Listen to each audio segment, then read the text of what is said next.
ಇನ್ನು zero traffic ಸೌಲಭ್ಯವನ್ನ ಪಡೆಯದೆ CM ಸಿದ್ದರಾಮಯ್ಯನವರು ಇವತ್ತು ಸಿಟಿ ರೌಂಡ್ಸ್ ಅನ್ನ ಹಾಕಿದ್ದಾರೆ. ವಿಕ್ಟೋರಿಯಾ ಆಸ್ಪತ್ರೆಗೂ ಕೂಡ ಸಿಎಂ ದಿಢೀರ್ ಅಂತ ಭೇಟಿ ಕೊಟ್ಟಿದ್ದಾರೆ. ವಿಕ್ಟೋರಿಯಾ ಆಸ್ಪತ್ರೆ ಭೇಟಿ ಬಳಿಕ ಸಿಎಂ ಸಿದ್ದರಾಮಯ್ಯನವರು ಆಸ್ಪತ್ರೆಯಲ್ಲಿ ಕೆಲ ರೋಗಿಗಳನ್ನ ಮಾತನಾಡಿಸಿದ್ದೇನೆ ಅಂತ ಕೂಡ ಮಾತನಾಡಿದ್ದಾರೆ. ಡಾಕ್ಟರ್ ಎಲ್ಲರೂ ಕೂಡ ಚೆನ್ನಾಗಿ ನೋಡ್ಕೋತಾರೆ ಅಂತ ಹೇಳಿದ್ದಾರೆ. ಇದು ನನ್ನ ಏನು ಡೈರೆಕ್ಟ್ ಭೇಟಿ, ಇದು ನಾನು ಯಾವುದೇ ರೀತಿಯಾಗಿ ಹೇಳಿ ಬಂದಿಲ್ಲ. ಆಸ್ಪತ್ರೆಯಲ್ಲಿ ರೋಗಿಗಳ ಸ್ಥಿತಿಗತಿ ಬಗ್ಗೆ ಅವಲೋಕಿಸೋದಕ್ಕೆ ನಾನು ವಿತೌಟ್ ಇನ್ಫಾರ್ಮೇಶನ್ ಭೇಟಿ ಕೊಟ್ಟಿದ್ದೇನೆ. ದಿಢೀರ್ ಭೇಟಿ ಇದಾಗಿದೆ ಅಂತ ಹೇಳಿದ್ದಾರೆ. ಡಾಕ್ಟರ್ ಎಲ್ಲರೂ ಕೂಡ ಚೆನ್ನಾಗಿ ನೋಡ್ಕೋತಿದ್ದಾರೆ ಅಂತ ಹೇಳಿದ್ದಾರೆ. ಸದ್ಯ 120 ಬೆಡ್ ಇದೆ, ಇದನ್ನ 200 ಮಾಡೋದಕ್ಕೆ ಹೇಳಿದ್ದೇನೆ ಅಂತ ಸಿಎಂ ಹೇಳಿದರು. ನಾನು ರಾಯಚೂರಿಗೆ ಹೋಗಬೇಕಿತ್ತು ಇವತ್ತು.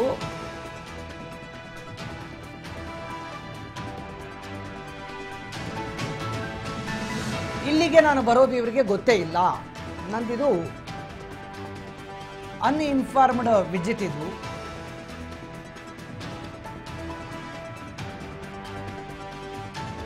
ಇನ್ನು ಉಚಿತ ಸೇವೆಗೆ ಒತ್ತಡ ಇರುತ್ತೆ. ಈ ಸಂದರ್ಭದಲ್ಲಿ ವೈದ್ಯರ ಸೇವೆ ಪರಿಗಣಿಸಬೇಕಾಗುತ್ತೆ. ಜೀರೋ ಟ್ರಾಫಿಕ್ ಸೌಲಭ್ಯನ ಕೂಡ ಇವತ್ತು ಸಿಎಂ ಈ ರೀತಿ ದಿಢೀರ್ ಸಿಟಿ ರೌಂಡ್ಸ್ ಸಂದರ್ಭದಲ್ಲಿ ಪಡೆದಿಲ್ಲ ಅಂತ ತಿಳಿದು ಬಂದಿದೆ. ವಿತೌಟ್ ಜೀರೋ ಟ್ರಾಫಿಕ್ ಸಿಎಂ ಇವತ್ತು ಸಿಟಿ ರೌಂಡ್ಸ್ ಅನ್ನು ಕೂಡ ಹಾಕಿ ಸಾರ್ವಜನಿಕರ ಸಮಸ್ಯೆಗಳು ಕುಂದುಕೊರತೆಗಳು ಏನಿರಬಹುದು ಅನ್ನೋದನ್ನ ಚೆಕ್ ಮಾಡಿದ್ದಾರೆ. ಫೀಲ್ಡಿಗೆ ವಿಕ್ಟೋರಿಯಾ ಆಸ್ಪತ್ರೆಗೆ ದಿಢೀರ್ ಅಂತ ಭೇಟಿ ಕೊಟ್ಟಿದ್ದಾರೆ. ರೋಗಿಗಳ ಸ್ಥಿತಿಗತಿ ಬಗ್ಗೆ ಸ್ವತಃ ರೋಗಿಗಳ ಜೊತೆ ಮಾತನಾಡಿ ಮಾಹಿತಿಯನ್ನು ಪಡ್ಕೊಂಡಿದ್ದಾರೆ ಸಿಎಂ.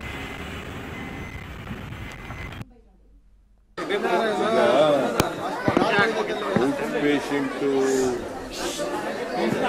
ಜನರಿದಾರಲ್ಲ, ಅವರು ಕ್ಯೂನಲ್ಲಿದ್ದರು ಅಡ್ಮಿಷನ್ ಆಗಿದ್ರು. ಅವರೆಲ್ಲರಿಗೂ ಕೆಲವ್ರಿಗೆಲ್ಲ ಮಾತಾಡಿಸ್ದೆ. ಬಟ್ ಅವರೆಲ್ಲ ಹೇಳ್ತಾರೆ ಡಾಕ್ಟರ್ಗಳೆಲ್ಲ ಚೆನ್ನಾಗಿ ನೋಡ್ಕೊತಾ ಇದ್ದಾರೆ,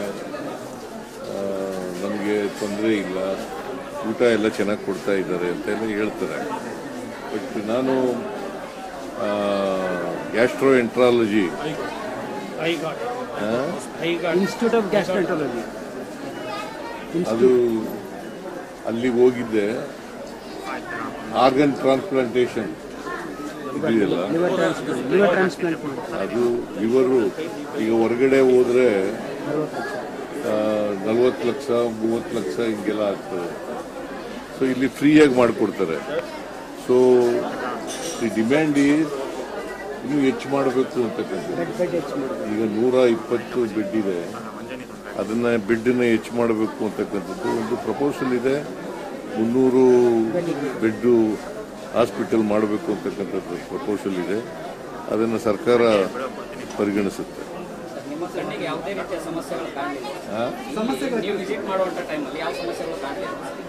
ಜನ ಏನು ಸಮಸ್ಯೆಗಳು ಹೇಳಲಿಲ್ಲ, ಎಲ್ಲ ಪೇಷಂಟ್ಗಳಿಗೆಲ್ಲ ಮಾತಾಡಿಸ್ತೇನೆ ನಾನು.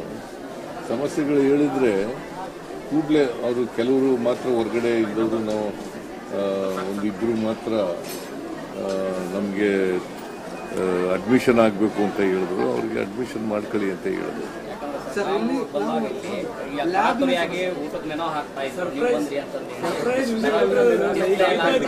ಇದು ಸರ್ಪ್ರೈಸ್ ವಿಸಿಟ್, ಯಾರಿಗೂ ಗೊತ್ತಿಲ್ಲ, ಬಂದಿರೋದು ಯಾರಿಗೂ ಗೊತ್ತಿಲ್ಲ. ನಾನು ಇನ್ಫ್ಯಾಕ್ಟ್ ಇವತ್ತು ಇದಕ್ಕೋಗ್ಬೇಕಾಗಿತ್ತು, ಕೊಪ್ಪಳಕ್ಕೆ, ಹಟ್ಟಿಗೆ, ರಾಯಚೂರಿಗೆ ಹಟ್ಟಿ ಇದಕ್ಕೋಗ್ಬೇಕಾಗಿತ್ತು. ಮಳೆ ಇದ್ದದ್ರಿಂದ ಅಲ್ಲಿ ಹೋಗ್ಲಿಲ್ಲ.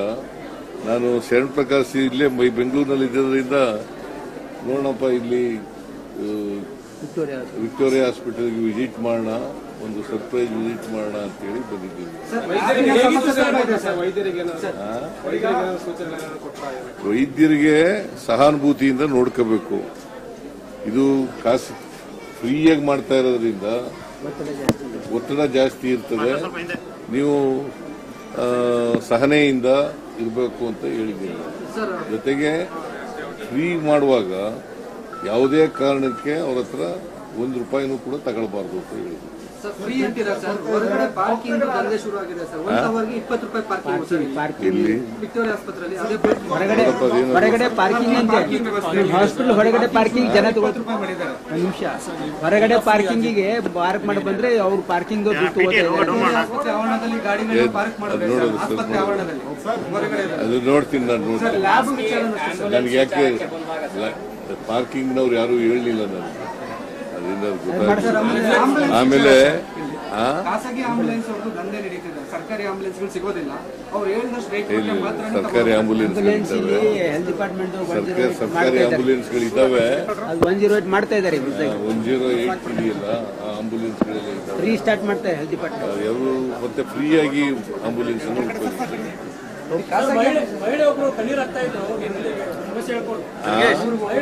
ಎಲ್ಲ ಖುಷಿಯಿಂದ ವಾಣಿವಿಲಾಸ ಹಾಸ್ಪಿಟಲ್ಗೂ ಕೂಡ ಹೋಗಿದ್ದೆ, ರಾಮ ಸೆಂಟರ್ಗೂ ಕೂಡ ಹೋಗಿದ್ದೆ. ಇಲ್ಲಿ ಒಂದು ದಿನಕ್ಕೆ 40ಕ್ಕೂ ಹೆಚ್ಚು ಡೆಲಿವರೀಸ್ ಆಗ್ತಾ ಇದೆ. ಡೆಲಿವರಿಗಳು ಆಗ್ತವೆ. ಇಲ್ಲಿ ಬಟ್ ಯಾರು ಎಲ್ಲ ಡೆಲಿವರಿಗಳು ಕೂಡ ಎಲ್ಲ ಕಡೆ ರಾಜ್ಯಾದ್ಯಂತ ಬರ್ತಾರೆ. ಅದು ಇಡೀ ದೇಶದ ಜನ ಮತ್ತೆ ಬೇರೆ ಬೇರೆ ರಾಜ್ಯಗಳ ಜನ ಎಲ್ಲ ಬರ್ತಾರೆ. ಸೊ ಅದಕ್ಕೆ ಓವರ್ ಕ್ರೌಡಿಂಗ್ ಇದೆ. ಓವರ್ ಕ್ರೌಡ್ ಇರೋದ್ರಿಂದ ಹೆಚ್ಚು ಮಾಡಬೇಕಾದಂತ ಅಗತ್ಯ ಇದೆ. ಔಟ್ ಪೇಷಂಟ್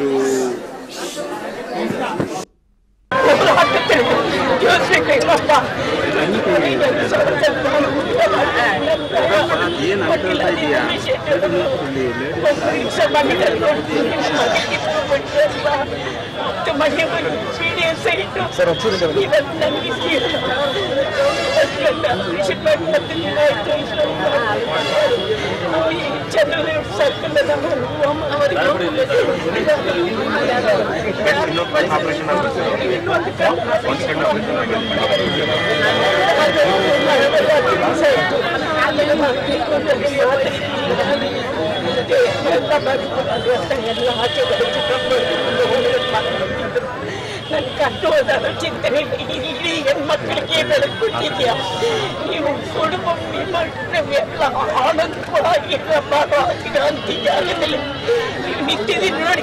ಕೋಡಿ ಕೋಡಿ ನಮಸ್ಕಾರ.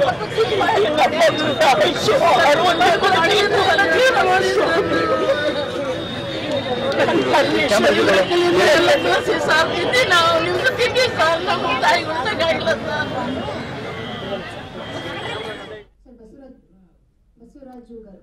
ಇದೇ ವಿಚಾರಕ್ಕೆ ಸಂಬಂಧಪಟ್ಟಂತೆ ಹೆಚ್ಚಿನ ಡೀಟೇಲ್ಸ್ ಕೊಡ್ತಾ ಹೋಗ್ತಾರೆ ಸಹೋದ್ಯೋಗಿ ಬಸವರಾಜ್ ಹೂಗಾರ್ ನಮ್ಮ ಜೊತೆ ಫೋನ್ ಸಂಪರ್ಕದಲ್ಲಿದ್ದಾರೆ. ಬಸವರಾಜ್ ಹೂಗಾರ್, ಇವತ್ತು ಸಿಎಂ ಇದ್ದಕ್ಕಿದ್ದಂಗೆ ದಿಢೀರ್ ಅಂತೇಳಿ ಸಿಟಿ ರೌಂಡ್ಸ್ ಹೊಡೆದಿದ್ದಾರೆ. ಅದರಲ್ಲೂ ಸಾರ್ವಜನಿಕ ಆಸ್ಪತ್ರೆಗಳಿಗೆ ಭೇಟಿ ಕೊಡೋದೇ ಬಹಳ ರೇರು ಪೊಲಿಟಿಕ್ಸ್ ಸಂದರ್ಭಗಳಲ್ಲಿ, ಅಂದರೆ ಆಡಳಿತದ ಸಂದರ್ಭಗಳಲ್ಲಿ. ಯಾಕೆಂದರೆ ಸಾಮಾನ್ಯವಾಗಿ ಸಾರ್ವಜನಿಕ ಸರ್ಕಾರಿ ಆಸ್ಪತ್ರೆಗಳಲ್ಲಿ ಸಮಸ್ಯೆಗಳ ಆಗರವೇ ಇರುತ್ತೆ.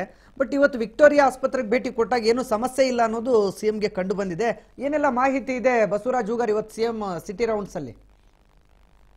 ವಿಜಯ್ ಭಾಸ್ಕರ್, ಇವತ್ತು ಸಿಎಂ ಸಿದ್ದರಾಮಯ್ಯನವರು ಒಂದ್ ಕಡೆ ಇದ್ದಕ್ಕಿದ್ದಂತಾನೆ ಒಂದು ಸಿಟಿ ರೌಂಡ್ಸ್ ಅನ್ನು ಕೂಡ ಮಾಡಿರ್ತಕ್ಕಂಥದ್ದು. ಅಂದ್ರೆ ಅಧಿಕೃತವಾಗಿ ಇಂತಹ ಸ್ಥಳಕ್ಕೆ ಭೇಟಿ ಕೊಡ್ತೇನೆ ಅಥವಾ ಸಿಟಿ ರೌಂಡ್ಸ್ ಮಾಡ್ತೇನೆ ಅನ್ನುವಂಥದ್ದು ಯಾವುದೇ ರೀತಿ ಅವರ ಕಾರ್ಯಕ್ರಮ ಕೂಡ ನಿಯೋಜನೆ ಆಗಿರ್ಲಿಲ್ಲ. ಆದ್ರೆ ಏಕಾಏಕಿ ದಿಢೀರ್ನೆ ಭೇಟಿ, ನಿರೀಕ್ಷಿತವಾಗಿರ್ತಕ್ಕಂಥ ಭೇಟಿಯನ್ನು ಕೂಡ ಮಾಡಿರ್ತಕ್ಕಂಥದ್ದು. ಪ್ರಮುಖವಾಗಿ ಒಂದು ಸರ್ಕಾರಿ ಆಸ್ಪತ್ರೆಗಳಲ್ಲಿ ಅವ್ಯವಸ್ಥೆ ಅನ್ನುವಂಥದ್ದು, ಹಲವಾರು ರೀತಿಯ ದೂರುಗಳು ಕೂಡ ಅವರಿಗೆ ಏನು ಸಿಎಂ ಜನಸ್ಪಂದನೆ ಕಾರ್ಯಕ್ರಮ ಆಗಿರಬಹುದು ಅಥವಾ ಅವರಿಗೆ ಒಂದು ಜನರು ಕೂಡ ಒಂದಿಷ್ಟು ಮನವಿ ಕೂಡ ಬಂದಿದ್ವು ಅನ್ನುವಂತಹ ಮಾಹಿತಿ ಕೂಡ ಇರುವಂತದ್ದು. ಅದರ ಅನ್ವಯ ಇವತ್ತು ಅವರ ಒಂದು ಜಿಲ್ಲಾ ಪ್ರವಾಸ ರದ್ದಾಗಿರ್ತಕ್ಕಂಥ ಹಿನ್ನೆಲೆಯಲ್ಲಿ ಇವತ್ತು ಸಿಟಿ ರೌಂಡ್ಸ್ ಅನ್ನು ಕೂಡ ಮಾಡಿರ್ತಕ್ಕಂಥದ್ದು. ಪ್ರಮುಖವಾಗಿ ಬೆಂಗಳೂರಿನ ಪ್ರಮುಖ ಆಸ್ಪತ್ರೆ ಆಗಿರ್ತಕ್ಕಂಥ ವಿಕ್ಟೋರಿಯಾ ಆಸ್ಪತ್ರೆಗೆ ಕೂಡ ಭೇಟಿ ಕೊಟ್ಟಿರ್ತಕ್ಕಂಥದ್ದು. ಅಲ್ಲಿ ಭೇಟಿ ಕೊಟ್ಟು ಅಲ್ಲಿರ್ತಕ್ಕಂಥ ರೋಗಿಗಳನ್ನು ಕೂಡ ಮಾತನಾಡ್ತಿರ್ತಕ್ಕಂಥದ್ದು, ಅಲ್ಲಿ ಏನಾದ್ರೂ ಸಮಸ್ಯೆ ಇದೆಯಾ ಅನ್ನುವಂಥದ್ದನ್ನು ಕೂಡ ಕೇಳಿರ್ತಕ್ಕಂಥದ್ದು, ಮತ್ತೆ ಅಲ್ಲಿರುವಂತಹ ವೈದ್ಯರ ಜೊತೆ ಕೂಡ ಚರ್ಚೆ ನಡೆಸಿರ್ತಕ್ಕಂಥದ್ದು. ಪ್ರಮುಖವಾಗಿ ಆರ್ಗನ್ ಟ್ರಾನ್ಸ್ಫರ್ ವಿಭಾಗಕ್ಕೂ ಕೂಡ ಹೋಗಿರ್ತಕ್ಕಂಥದ್ದು. ಮತ್ತೆ ಒಂದು 120 ಬೆಡ್ಗಳನ್ನು ಕೂಡ ಅಲ್ಲಿ ಪರಿಶೀಲನೆ ಮಾಡಿರ್ತಕ್ಕಂಥದ್ದು ಮತ್ತೆ ಇನ್ನೂ ಕೂಡ ಹೆಚ್ಚಿಗೆ 200 ಬೆಡ್ಗಳು ಆಗ್ಬೇಕು ಅನ್ನುವಂಥದ್ದನ್ನು ಕೂಡ ಹೇಳಿದ್ದಾರೆ ಅನ್ನುವಂತ ಮಾಹಿತಿ ಕೂಡ ಇರುವಂತದ್ದು. ಹಾಗಾಗಿ ಹಲವಾರು ಏನು ಆಸ್ಪತ್ರೆಯ ಹಲವು ವಿಭಾಗಗಳಲ್ಲಿ ಕೂಡ ಹೋಗಿ ಪರಿಶೀಲನೆ ನಡೆಸಿ ಮತ್ತೆ ಅಲ್ಲಿ ಇರ್ತಕ್ಕಂಥ ರೋಗಿಗಳಿಗೆ ಕೊಡ್ತಕ್ಕಂಥ ಆಹಾರದ ಗುಣಮಟ್ಟವನ್ನು ಕೂಡ ಪರಿಶೀಲನೆ ನಡೆಸಿರ್ತಕ್ಕಂಥದ್ದು ಮತ್ತೆ ಅಲ್ಲಿರ್ತಕ್ಕಂಥ ಏನು ರೋಗಿಗಳು ಬಂದಿರತಕ್ಕಂಥದ್ದು ಮತ್ತೆ ಅವರ ಆರೈಕೆಯಾಗಿರ್ತಕ್ಕಂಥವರು ಕೂಡ ಸಂಬಂಧಿಕರು ಏನಿದ್ದಾರೆ ಅವ್ರನ್ನೂ ಕೂಡ ಮಾತನಾಡಿಸಿ ಏನಾದ್ರೂ ಸಮಸ್ಯೆ ಇದೆಯಾ ಅನ್ನುವಂಥದ್ದು ಮತ್ತೆ ವೈದ್ಯರ ಯಾವ ರೀತಿಯಾಗಿ ಸ್ಪಂದನೆ ಮಾಡ್ತಾರೆ ಅನ್ನುವಂಥದ್ದು ಅಲ್ಲಿರ್ತಕ್ಕಂಥ ಒಂದು ಏನು ಸಿಬ್ಬಂದಿಗಳು ಯಾವ ರೀತಿಯಾಗಿ ನಿಮ್ ಜೊತೆ ಸ್ಪಂದನೆ ಮಾಡ್ತಾರೆ ಅನ್ನುವಂಥದ್ದು ಆಗಿರ್ಬೋದು. ಹೀಗೆ ಹಲವು ರೀತಿಯ ಸಮಸ್ಯೆಗಳನ್ನ ಸಿಎಂ ಸಿದ್ದರಾಮಯ್ಯ ಖುದ್ದಾಗಿ ಆಲಿಸಿರ್ತಕ್ಕಂಥದ್ದು. ವೈದ್ಯಕೀಯ ಶಿಕ್ಷಣ ಸಚಿವರಾಗಿರ್ತಕ್ಕಂಥ ಶರಣ್ ಪ್ರಕಾಶ್ ಪಾಟೀಲ್ ಅವರು ಮತ್ತೆ ಹಲವು ಅಧಿಕಾರಿಗಳು ಕೂಡ ಅವ್ರ ಜೊತೆ ಸಾಥ್ ನೀಡಿರ್ತಕ್ಕಂಥದ್ದು. ಅಂದ್ರೆ ಸಿಎಂ ಸಿದ್ದರಾಮಯ್ಯವರು ಈ ಸರ್ಕಾರಿ ಆಸ್ಪತ್ರೆಗಳಲ್ಲಿ ಎಲ್ಲೋ ಒಂದ್ ಕಡೆ ಅವ್ಯವಸ್ಥೆ ಅನ್ನುವಂಥದ್ದು ಕೂಡ ಮಾತಿದೆ. ಹಾಗಾಗಿ ರಾಜ್ಯದ ರಾಜಧಾನಿ ಆಗಿರ್ತಕ್ಕಂಥ ಬೆಂಗಳೂರಿನ ಈ ವಿಕ್ಟೋರಿಯಾ ಆಸ್ಪತ್ರೆಗೆ ಹಲವಾರು ಜನರು ಕೂಡ ಅಲ್ಲಿ ಒಂದು ಉಚಿತ ಸೇವೆಯನ್ನ ಪಡೆದುಕೊಳ್ಳಿಕ್ಕೆ ಹೋಗ್ತಾರೆ. ಹಾಗಾಗಿ ಅಲ್ಲಿ ವ್ಯವಸ್ಥೆ ಯಾವ ರೀತಿಯಾಗಿದೆ ಅನ್ನುವಂಥದ್ದನ್ನ ಪರಿಶೀಲನೆ ನಡೆಸಲಿಕ್ಕೆ ಸಿಎಂ ಸಿದ್ದರಾಮಯ್ಯವರು ಇವತ್ತು ಮುಂದಾಗಿರ್ತಕ್ಕಂಥದ್ದು. ವಿಜಯ್ ಭಾಸ್ಕರ್. ಬಸವರಾಜ್, ಇವತ್ತು ಸಿದ್ದರಾಮಯ್ಯನವರು ಭೇಟಿ ಕೊಟ್ಟಂತ ವಿಕ್ಟೋರಿಯಾ ಆಸ್ಪತ್ರೆಯಲ್ಲಿ ಅವರ ಕಣ್ಣು ಮುಂದೆ ಯಾವುದೇ ಸಮಸ್ಯೆಗಳು ಕಾಣಲಿಲ್ಲ. ಬಟ್ ದಿನಂಪ್ರತಿ ನೂರಾರು ಸಮಸ್ಯೆಗಳು ಸಾರ್ವಜನಿಕರಿಗೆ ಇರುತ್ತೆ. ವಿಶೇಷವಾಗಿ ಇವತ್ತು ಹೆಚ್ಚಿನ ಬೆಡ್ ವ್ಯವಸ್ಥೆ ಬೇಕು ಅನ್ನುವಂಥ ಬೇಡಿಕೆ, ಆ ಬೇಡಿಕೆಗೆ ತತ್ಕ್ಷಣಕ್ಕೆ ಸ್ಪಂದಿಸ್ತಾ ಇದ್ದೀನಿ ಅಂತ ಹೇಳ್ತಿದ್ದಾರೆ. ಯಾವಾಗಿಂದ ಇದು ಕಾರ್ಯೋನ್ಮುಖ ವ್ಯಾಪ್ತಿಗೆ ಬರುತ್ತೆ ಅಂಥೇಳಿ ಭರವಸೆ ಸಿಕ್ಕಿದೆ ಬಸವರಾಜ್? ವಿಜಯ್ ಭಾಸ್ಕರ್, ಖಂಡಿತವಾಗ್ಲೂ ಕೂಡ ವಿಕ್ಟೋರಿಯಾ ಆಸ್ಪತ್ರೆಯಲ್ಲಿ ಕೆಲವೊಂದಿಷ್ಟು ಅವ್ಯವಸ್ಥೆ ಕೂಡ ಇರುವಂತದ್ದು. ಆದ್ರೆ ಇವತ್ತು ಸಿಎಂ ಸಿದ್ದರಾಮಯ್ಯ ಹೋದಂತ ಸಂದರ್ಭದಲ್ಲಿ ಯಾವುದೇ ರೀತಿ ಅವ್ಯವಸ್ಥೆ ಕಂಡು ಬಂದಿಲ್ಲ ಅನ್ನುವಂಥದ್ದು ಕೂಡ ಅವರೇ ಒಂದು ಭೇಟಿಯ ನಂತರದಲ್ಲಿ ಹೇಳಿರ್ತಕ್ಕಂಥದ್ದು. ಅಂದ್ರೆ ಕೆಲವೊಂದಿಷ್ಟು ಅವರ ಮೇಲ್ನೋಟಕ್ಕೆ ಕೆಲವೊಂದಿಷ್ಟು ಅವ್ಯವಸ್ಥೆ ಕಂಡು ಬಂದಿಲ್ಲ ಏನೋ ಅನ್ನುವಂತಹ ಚರ್ಚೆಗಳು ಕೂಡ ಇದಾವೆ. ಅದಾದ ಬಳಿಕ ಕೆಲವೊಂದಿಷ್ಟು ಪ್ರಮುಖವಾಗಿರ್ತಕ್ಕಂಥ ಸಮಸ್ಯೆಗಳ ಕುರಿತಾಗಿ ಕೂಡ ಅವರು ಏನು ಇಲಾಖಾ ಅಧಿಕಾರಿಗಳ ಜೊತೆ ಮತ್ತೆ ಅಲ್ಲಿರ್ತಕ್ಕಂಥ ಹಿರಿಯ ವೈದ್ಯಾಧಿಕಾರಿ ಜೊತೆ ಕೂಡ ಚರ್ಚೆ ನಡೆಸಿರ್ತಕ್ಕಂಥ. ಪ್ರಮುಖವಾಗಿ ಈಗಾಗಲೇ ಹೊರಗಡೆ ಅದನ್ನ ಚಿಕಿತ್ಸಾ ವೆಚ್ಚ ಹೆಚ್ಚಾಗುತ್ತೆ. ಹಾಗಾಗಿ ಇಲ್ಲಿ ಕಡಿಮೆ ವೆಚ್ಚದಲ್ಲಿ ಸಾರ್ವಜನಿಕರು ತಮ್ಮ ಒಂದು ಆರೋಗ್ಯವನ್ನು ನೋಡ್ಕೊಳ್ಳಿಕ್ಕೆ ಇಲ್ಲಿ ಬರ್ತಕ್ಕಂಥದ್ದು. ಹಾಗಾಗಿ ಇಲ್ಲಿ ಸರಿಯಾದ ವ್ಯವಸ್ಥೆನ ಮಾಡಬೇಕು ಅನ್ನುವಂಥದ್ದು. ನೀವು ಹೇಳಿದಂತೆ ಅಲ್ಲಿ ಬೆಡ್ಗಳ ಕೊರತೆ ಕೂಡ ಇರುವಂಥದ್ದು. ಈಗಿರುವಂತಹ ಬೆಡ್ ಕೇವಲ 120 ಬೆಡ್ಗಳಿದಾವೆ. ಅವುಗಳು ಇನ್ನೂ ಕೂಡ 200 ಬೆಡ್ ಆಗ್ಬೇಕು ಅನ್ನುವಂತ ಒಂದಿಷ್ಟು ಅಲ್ಲಿ ಒಂದು ಆಗ್ರಹ ಕೂಡ ಇದೆ. ಹಾಗಾಗಿ ಈಗ 200 ಬೆಡ್ಗಳು ಕೂಡ ಮಾಡ್ಲಿಕ್ಕೆ ನಾನು ಸೂಚನೆ ಕೊಟ್ಟಿದ್ದೀನಿ ಅನ್ನುವಂಥದ್ದು ಸಿಎಂ ಸಿದ್ದರಾಮಯ್ಯವರು ಕೂಡ ಹೇಳಿರುವಂತದ್ದು. ಮತ್ತೆ ಪ್ರಮುಖವಾಗಿ ಇನ್ನೂ ಕೆಲವೊಂದಿಷ್ಟು ಏನೆಲ್ಲ ಸಮಸ್ಯೆಗಳಿದಾವೆ ಮತ್ತೆ ಏನೆಲ್ಲ ಅಲ್ಲಿ ಸೌಕರ್ಯಗಳು ಬೇಕು ಅವುಗಳನ್ನೆಲ್ಲವನ್ನು ಕೂಡ ಅದನ್ನ ಏನು ವೈದ್ಯಕೀಯ ಇಲಾಖೆಯಿಂದಲೂ ಕೂಡ ಕೊಡ್ಲಿಕ್ಕೆ ನಾನು ಸೂಚಿಸ್ತೇನೆ ಅನ್ನುವಂತ ಮಾತನ್ನು ಕೂಡ ಸಿಎಂ ಸಿದ್ದರಾಮಯ್ಯವರು ಹೇಳಿರುವಂತದ್ದು. ಅಂದ್ರೆ ತ್ವರಿತಗತಿಯಲ್ಲಿ ಬೆಡ್ಗಳ ವ್ಯವಸ್ಥೆ ಆಗ್ಬೇಕನ್ನುವಂತ. ಯಾಕಂತಂದ್ರೆ ಹಲವಾರು ಜನರು ಕೂಡ ಒಂದು ಸರ್ಕಾರದ ಆಸ್ಪತ್ರೆಗೂ ಕೂಡ ಆಗಮಿಸ್ತಾರೆ, ಅವರಿಗೆ ಒಂದಿಷ್ಟು ಚಿಕಿತ್ಸೆಯನ್ನು ಪಡೆದುಕೊಳ್ಳಿಕ್ಕೆ ಮುಂದಾಗ್ತಾರೆ. ಹಾಗಾಗಿ ಅವರಿಗೆ ಒಂದಿಷ್ಟು ಅಲ್ಲಿ ಅಗತ್ಯವಿರ್ತಕ್ಕಂಥ ವ್ಯವಸ್ಥೆ, ಬೆಡ್ ವ್ಯವಸ್ಥೆ ಆಗಿರ್ಬೋದು ಮತ್ತೆ ವೈದ್ಯಕೀಯ ಸಲಕರಣೆ ಆಗಿರ್ಬೋದು, ಅವೆಲ್ಲವೂ ಕೂಡ ಒಂದಿಷ್ಟು ಫೆಸಿಲಿಟಿ ಕೊಟ್ರೆ ಇನ್ನೂ ಕೂಡ ಸರ್ಕಾರಿ ಆಸ್ಪತ್ರೆಗೆ ಇನ್ನೂ ಕೂಡ ಜನರು ಅವರು ಒಂದು ನಂಬಿಕೆ ಇಟ್ಕೊಳ್ತಾರೆ ಅನ್ನುವಂತ ಮಾತಿರ್ತಕ್ಕಂಥದ್ದು. ಹಾಗಾಗಿ ಇವತ್ತು ಸಿಎಂ ಸಿದ್ದರಾಮಯ್ಯ ಹೇಳಿದ್ದಾರೆ, ನಾನು 200 ಬೆಡ್ ಒಂದು ವ್ಯವಸ್ಥೆ ಮಾಡ್ಲಿಕ್ಕೆ ಹೇಳಿದ್ದೇನೆ ಅನ್ನುವಂತ ಮಾತನ್ನ. ಹಾಗಾಗಿ ಅದನ್ನ ಅಧಿಕಾರಿಗಳು ಅದನ್ನ ಜಾರಿಗೆ ತರಬೇಕಾಗಿದೆ. ವಿಜಯ್ ಭಾಸ್ಕರ್, ಇದ್ರ ಜೊತೆ ಇನ್ಯಾವ ವಿಸಿಟ್ ಗಳಾಗಿದೆ ಸಿಎಂದು ಸಿಟಿ ರೌಂಡ್ಸ್ ಅಲ್ಲಿ? ವಿಜಯ್ ಭಾಸ್ಕರ್, ಇವತ್ತು ನೇರವಾಗಿ ಅವರ ಸರ್ಕಾರಿ ಕಾವೇರಿ ನಿವಾಸದಿಂದ ನೇರವಾಗಿ ಒಂದು ವಿಕ್ಟೋರಿಯಾ ಆಸ್ಪತ್ರೆಗೆ ಭೇಟಿ ಕೊಟ್ಟಿರ್ತಕ್ಕಂಥದ್ದು. ವಿಕ್ಟೋರಿಯಾ ಆಸ್ಪತ್ರೆಯಲ್ಲೇ ಹಲವಾರು ವಿಭಾಗಗಳಿದಾವೆ. ಒಂದು ಹೊರರೋಗಿ ಇರ್ಬೋದು, ಎಮರ್ಜೆನ್ಸಿ ವಾರ್ಡ್ ಇರ್ಬೋದು, ಡೆಲಿವರಿ ವಿಭಾಗ ಇರ್ಬೋದು, ಹಲವು ರೀತಿಯ ವಿಭಾಗಗಳು ಇರ್ತವೆ. ಆ ಎಲ್ಲಾ ವಿಭಾಗಗಳಿಗೂ ಕೂಡ ಹೋಗಿ ಖುದ್ದಾಗಿ ಸಿಎಂ ಸಿದ್ದರಾಮಯ್ಯವರು ಪರಿಶೀಲನೆ ನಡೆಸಿರ್ತಕ್ಕಂಥದ್ದು. ಅಲ್ಲಿರ್ತಕ್ಕಂಥ ರೋಗಿಗಳ ಜೊತೆ ಕೂಡ ಚರ್ಚೆ ನಡೆಸಿರ್ತಕ್ಕಂಥದ್ದು ಮತ್ತೆ ಅಲ್ಲಿರ್ತಕ್ಕಂಥ ವೈದ್ಯಾಧಿಕಾರಿಗಳ ಜೊತೆ ಕೂಡ ಚರ್ಚೆ ನಡೆಸಿರ್ತಕ್ಕಂಥದ್ದು. ಅದಾದ ಬಳಿಕ ಮತ್ತೆ ಮುಂದೆ ಕೆಲವು ಬೇರೆ ಬೇರೆ ಇನ್ನೂ ಕೂಡ ಬೇರೆ ಬೇರೆ ಕಚೇರಿಗಳಿಗೆ ಭೇಟಿ ಕೊಡ್ತಾರೆ. ಇಲ್ಲಿ MS ಬಿಲ್ಡಿಂಗ್ ಕೂಡ ಸರ್ಕಾರಿ ಕಚೇರಿಗಳೇನಿದಾವೆ ಅಲ್ಲಿ ಕೂಡ ಭೇಟಿ ಕೊಡ್ತಾರೆ ಅನ್ನುವಂತಹ ಒಂದಿಷ್ಟು ಒಂದು ಮಾತು ಕೂಡ ಇತ್ತು. ಅಲ್ಲಿ ಅಧಿಕಾರಿಗಳಿಂದ ಕೂಡ ಮಾಹಿತಿ ಬಂದಿತ್ತು. ಮತ್ತೆ ಇನ್ನೂ ಕೂಡ ಹಲವು ಕಚೇರಿಗಳಿಗೆ ಕೂಡ ಭೇಟಿ ಕೊಡ್ತಾರೆ, ಆಸ್ಪತ್ರೆಗಳಿಗೆ ಭೇಟಿ ಕೊಡ್ತಾರೆ ಅನ್ನುವಂಥದ್ದು ಕೂಡ ಮಾಹಿತಿ ಇತ್ತು. ಆದ್ರೆ ಕೇವಲ ಒಂದು ವಿಕ್ಟೋರಿಯಾ ಆಸ್ಪತ್ರೆಗೆ ಮಾತ್ರ ಇವತ್ತಿನ ಅವರ ಸಿಟಿ ರೌಂಡ್ ಸೀಮಿತವಾಗಿದೆ. ಈಗ ಅವರ ಕಾವೇರಿ ನಿವಾಸಕ್ಕೂ ಕೂಡ ಆಗಮಿಸಿರ್ತಕ್ಕಂಥದ್ದು. Vijay Bhaskar. Okay, thank you Basavaraj. ತಮ್ಮೆಲ್ಲ ಮಾಹಿತಿಗಾಗಿ